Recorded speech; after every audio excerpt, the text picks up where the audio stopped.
hosting again, and we were texting, I think it was on the day when you were in Israel and in Egypt, this tremendous success you had under your leadership, bringing peace to the Middle East. And then we texted each other and said, and the next big thing has to be Ukraine, Russia. And I want to help, NATO wants to help, my colleagues want to help to basically deliver on your vision of peace in Ukraine. And I really want to thank you for everything you're doing, including breaking the deadlock with Putin, starting the dialogue in February when you came in as president in January, but also for everything you did with NATO, the fact that we are now at this 5%, the huge success in The Hague at the NATO summit, the fact that Europeans are also stepping up when it comes to Ukraine, basically the weapons from the US being delivered to Ukraine, paid for by allies, and the Europeans coming together to discuss how can we sustain Ukraine post the peace deal.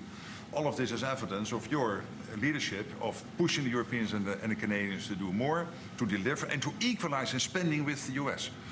So on all of this, and today we will talk more on how we can really bring Ukraine to the next phase and get this terrible war, and all the bloodshed ended. And as you know, we are going to be making a big trip next week. Some of you are going with us. We'll be going to Malaysia, South Korea, and Japan. In South Korea, I'll be meeting with President Xi of China. We'll have a pretty long meeting scheduled. We can work out a lot of our questions and our doubts and our tremendous assets together. So we look forward to that. I think something will work out. We have a very good relationship. But that'll be a big one. We canceled the meeting with President Putin. It didn't feel right to me. It didn't feel like we were going to get to the place we have to get, so I canceled it. But we'll do it in the future.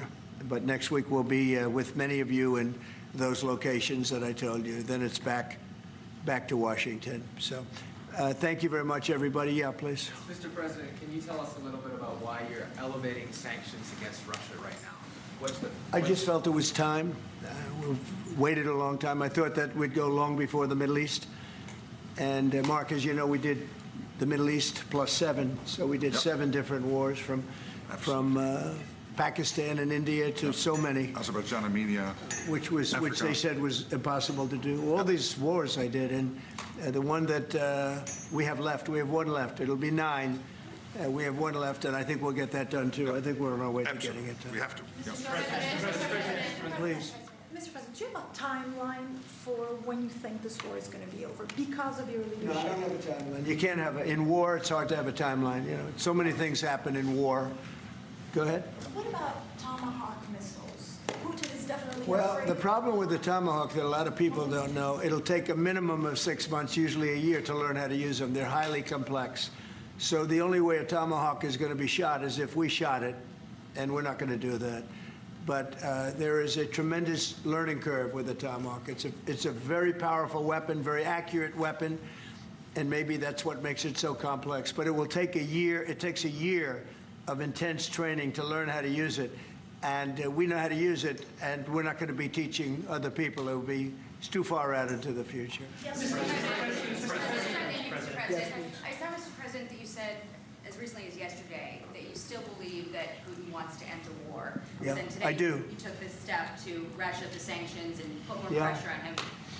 What else are you going to do to encourage him to get there, or can you explain why you do believe that he wants peace? Yeah, it's a good question. Today is a very big day in terms of what we're doing. Look, these are tremendous sanctions. These are very big. Those are against their 2 big oil companies, and we hope that they won't be on for long. We hope that the war will be settled. We just answered having to do with the various forms of missiles and everything else that we're looking at, but we don't think that's going to be necessary. We would like to see them just take the line that has been formed over quite a long period of time and go and let's, go home. Last week they had almost 8,000 soldiers killed. Many Russians were killed last week. Many Ukrainians were killed last week. We think it's ridiculous and would like to have it end. Why do you think he wants peace, though? Why do you still believe that? I think they want peace. I think they both want peace at this point. It's been, it's almost 4 years. You're going into 4 years. And if I were president, it never would have started. But yeah, it's time. Thank you for watching. Subscribe below and download our NewsNation app right now on your phone, and you will get fact-based, unbiased news for all Americans.